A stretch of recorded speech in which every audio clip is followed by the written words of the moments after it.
Have people lost faith in Christianity? Fewer people are going to church. In countries across Europe, most young adults now identify as non-religious. So is the continent's cultural identity at risk? You're watching Roundtable with me, David Foster.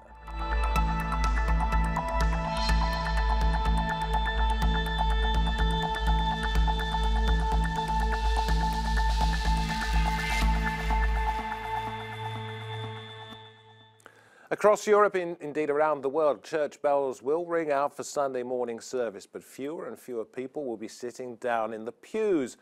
Does Christianity need to change its ways or risk becoming irrelevant?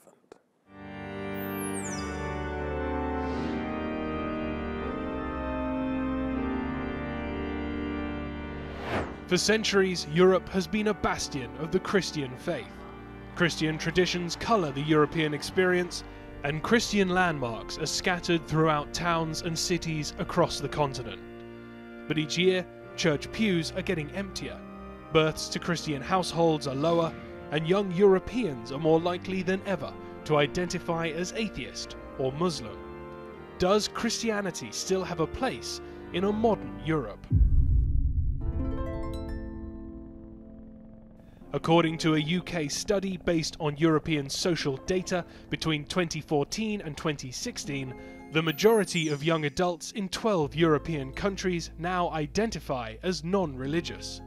The Czech Republic is the least religious, with 91% of 16 to 29-year-olds saying they had no religious affiliation, and between 70% and 80% of young adults in Estonia, Sweden and the Netherlands consider themselves non-religious.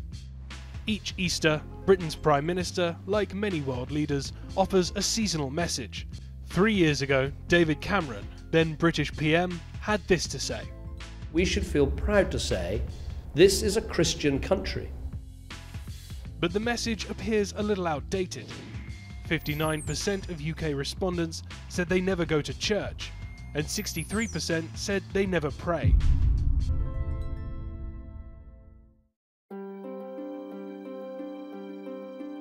Immigration has played a large role in the changing religious demographics of Europe. Catholic immigrants from Eastern Europe are inflating the church-going population in Britain. Currently, 1 in 5 Catholics in the United Kingdom was born outside the UK. And across the continent, Islam is on the rise. Muslim communities tend to be younger, with higher birth rates than the general population. And the recent refugee crisis is likely to affect the continent's religious makeup further, prompting outrage from the right, who fear Europe's cultural identity is at risk. Azok vagyunk, akik azt gondolják, hogy Európa utolsó reménye a kereszténység. The days of Christian dominance in Europe are far from over, but young Europeans are moving away from traditional ideologies, and countries that have called themselves Christian for centuries will have to adopt a more secular identity.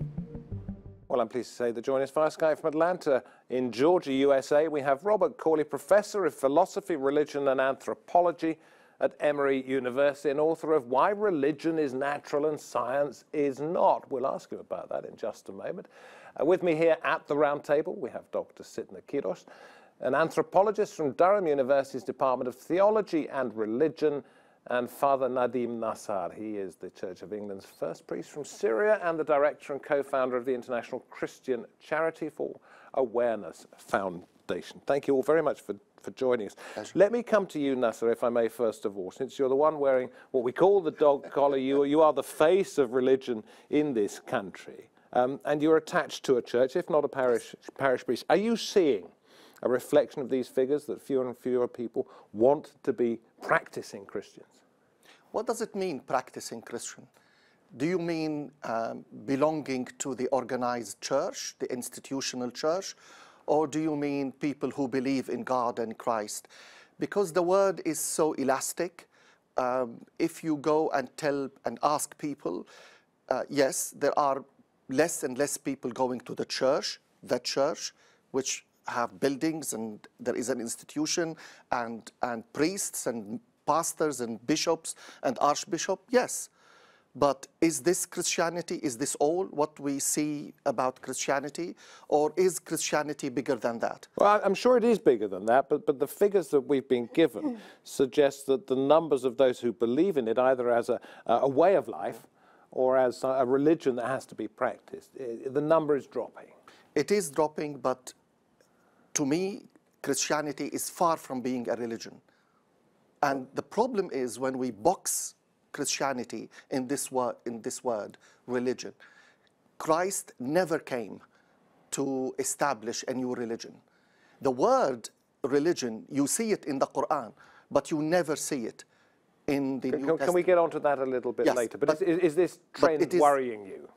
It worries me how the church is failing to communicate with the young generation and to be relevant in the public arena. We'll see what ideas you've got on that in just a moment. And Sitna, let me come to you. When you're teaching and you're examining theology, you could make a remark on whether you think that Nass is correct in saying Christianity is not a religion, but it is a faith upon which fewer people are depending. Yes, let me build on the point that he was making. I am coming from anthropology, which is a discipline that studies culture and how people make meaning of the world. And in that field, well, I look at religion. So I want to make 2 points here. On the one hand, we need to take into account what is an institution, an organization, such as a church. And on the other hand, we need to look at what people do in terms of what the church might preach or say. So on the one hand, we have the organized religion and the message that they communicate to people, and on the other is like what people make of that message and how they use it. So in some of these surveys, what we have, these numbers that you're mentioning, there is indeed a significant drop in numbers of people who attend churches and who self-identify as belonging to these organizations, such as Christianity or another religion. Well, in this context and in Europe, it's particularly Christianity that has been gradually become less an identity marker for many people. Okay, let me ask. Sorry. Yeah, carry on, carry on. I'll have a drink. So where I agree in the other point is that people, although they don't identify like that, doesn't mean that they no longer believe in God or that they no longer have practices that for them are meaningful. And practices that are also informed by Christianity. So I think these are two separate things. And sometimes numbers do not capture all the nuance that goes as well. Okay. Let's turn to Robert in Atlanta. You've written a book in which you say that religion is natural, science is not. You can explain that a little bit if you wish. But what I would suggest we address first of all is that perhaps the reason that we're seeing a distinct lack of interest in certain aspects of Christianity and perhaps other religions is because society has changed so much.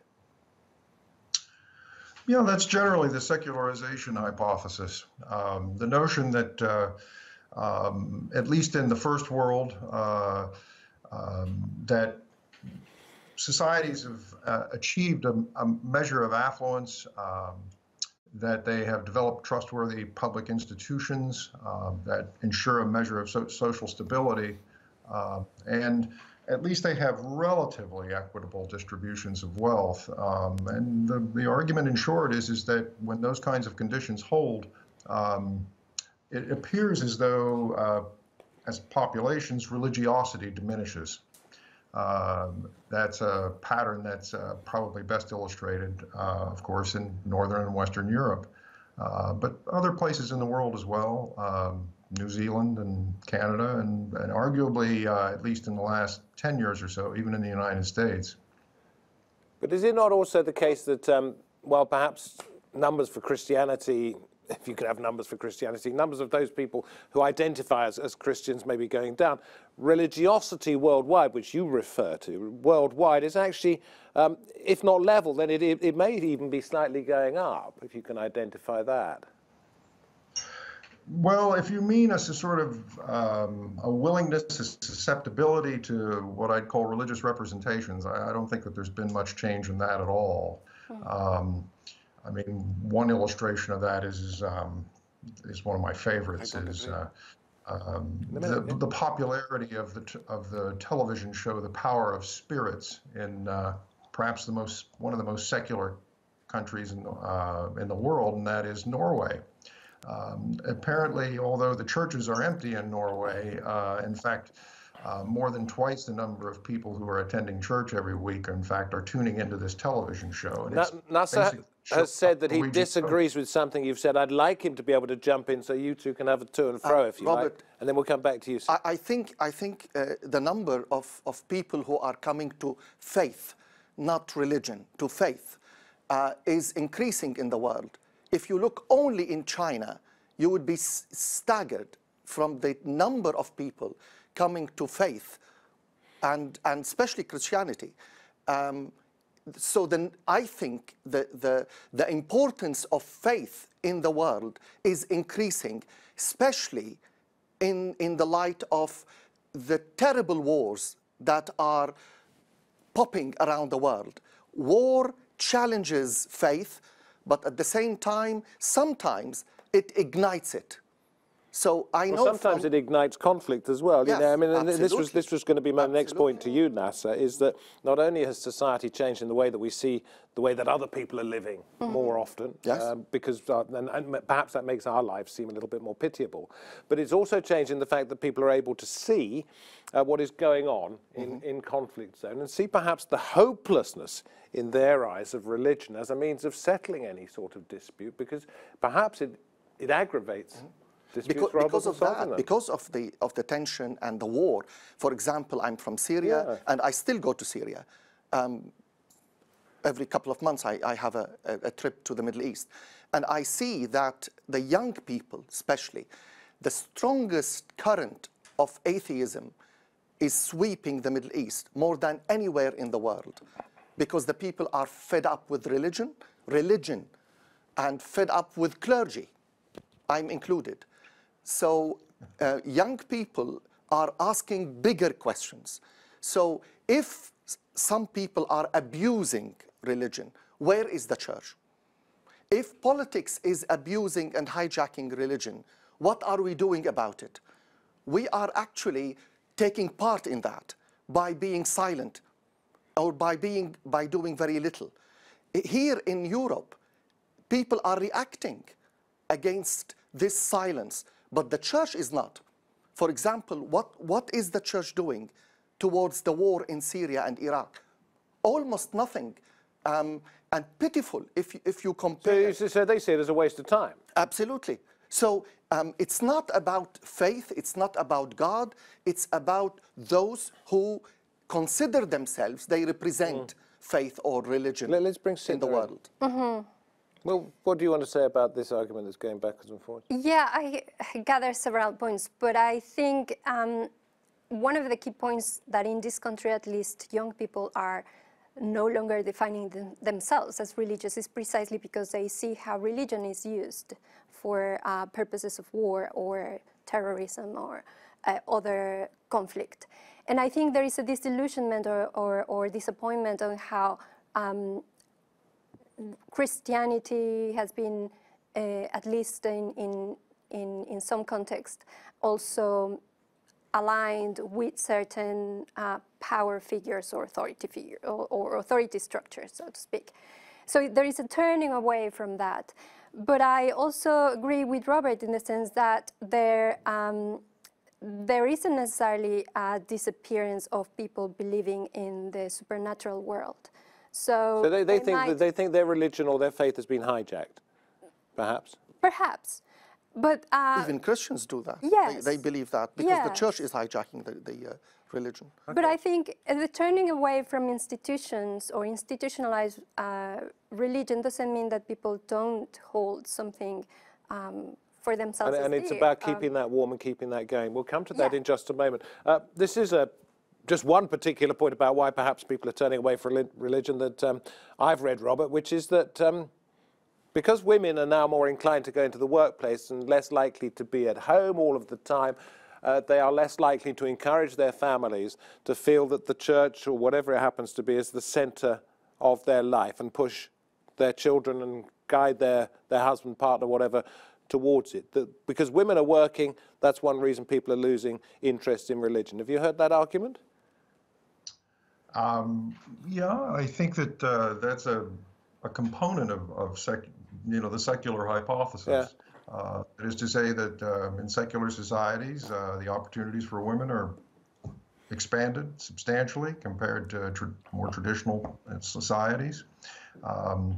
I mean, actually, a related issue is a distinction between what you might call vertical as opposed to horizontal transmission. I mean, mostly what you're talking about right now is horizontal transmission. Yeah. That is to say, are people getting converted and so on. But the studies are pretty clear that religious people out-reproduce secular people. The opportunities for women in secular societies notwithstanding, that's probably most conspicuous. You don't mean biologically, you mean in terms of conversion, do you? Or have I got that wrong? Well, I mean quite literally biologically that religious people produce more children. This is studies that include actually European countries, including Germany and Switzerland as well. So it's not just Catholic countries where birth control is frowned upon? I can't say. I'm not sure about that control. I'm sure it was in there, but I don't recall. And you were nodding, Sitna, as Robert was speaking. What particular point did you agree with? Or maybe you've forgotten, but just add something to the argument. Because he said the idea of women in work is one component for people turning away from faith or religion of some sort. We'll get to what we can do about this in just a moment, if we may. But there were others as well. I am familiar with the study that you're talking about. And I think that study also needs to be taken into consideration. That is a particular context of British society and British history. So the situation goes that in a certain period from the 60s onwards, with increasing participation of women in the workplace, there was sort of a weakening of the feminization of piety amongst women. Tell me that again, the weakening of the feminization of piety. So can you put that into simple words? Meaning that it's usually associated that women are the ones who are more pious, that go to church, that are more religiously observant. And with the cultural changes that happened during the 60s, women turned away from a particular institution that prescribed them how to be domestic, how to have specific roles in the household, and then they were occupying more public roles. Yeah. So as their role changed, their necessity to lean upon the church or religiosity was no longer as great. And that's the argument. However, that is not necessary. Exactly. So the fact that... Let her finish, let her finish. I'm just restating where the argument goes. And however, it has been also demonstrated that there is only one aspect, only one tiny aspect of the different dynamics that are involved into people turning away from Christianity.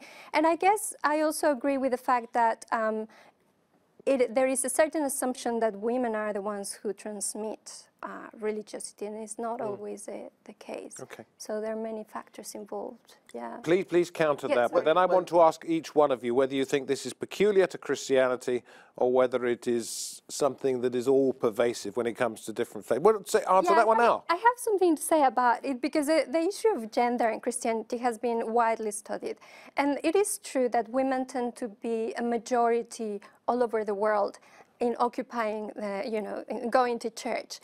And I think there isn't a single reason why. I mean, I think you need to take into account how women participate differently in society in different contexts.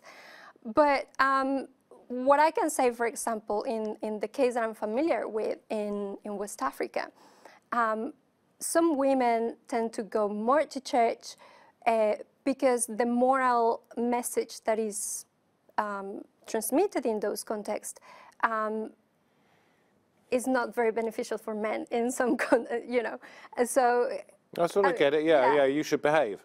And the men perhaps don't want to go and hear that. Yeah, especially that's a different story. But that is very localized, and it's the same way that these situations. That's all right. I will ask you a question in just a moment, but I want to hear an answer from Robert first that relates to what I'm going to ask you. Is this peculiar to Christianity, or are we seeing it with other faith/religions? I don't think it's peculiar to Christianity at all. I think it's rather peculiar to particular societies. And as I said, material conditions and the social and political conditions in those societies. Christianity is thriving in lots of places in the world. Such as? I mean, well, in the Southern Hemisphere. Likewise, I mean, Christianity 4.0, that is to say, the Church of Jesus Christ of the Latter-day Saints, is one of the fastest growing religions in the world. And that's just as true in the first world as it is in other parts of the world. There could not be more different societies at the moment than the United Kingdom, which has seen peace, apart from some interruptions, peace since 1945, never been invaded as a nation, and the Middle East, which is a cauldron of conflict after conflict after conflict. If it depends upon the society, and you mentioned that in the Middle East Christianity was taking a battering as well as in the UK, what are the similarities there that you're failing to address? Oh, no, there are no similarities, but there, the war is hitting. So, but Robert makes the point that it depends upon the society in which you are, and yet Christianity is going down in both a peaceful society and a war society. Yes, that is the only common thing. But if you go to Syria, for example, the Christians are, first of all, the family is disintegrating because they are immigrating. The young people are leaving Syria. A lot of Christian families broke. Some, like my family, we have one in Atlanta, near you, Robert, and one in Holland, and one in Syria, and one here. Okay. This is a different question. We'll take conflict out of it. Because people travel, because people don't have a nuclear geographical family any longer, whatever society you happen to be in the United Kingdom, because there is no such thing really as a nuclear family geographically anymore, people have fragmented. Is that why Christianity is no longer perceived to be important? So the family is very important to hold spirituality and faith, whether Christianity or other religions. And you can't change the fact that people move for a variety of reasons. So how do you make Christianity relevant? So now the Christianity has to address that the fact that the family is the cornerstone of society is not any longer relevant. So in the Middle East, the family is still the cornerstone of the society, but the war is making it disappear. But please address your questions to Nassar here, so both of my other guests, because what I'm getting from you is you're suggesting why it's failing, but you're not telling me how it could change. It could change by, first of all, we need to address the conflict. Second, we should find another way of communicating the faith with the young generation, whether it is family or beyond the family or outside the family. What about in this country where there's peace? In this country, no more family union. So the church is not able to address.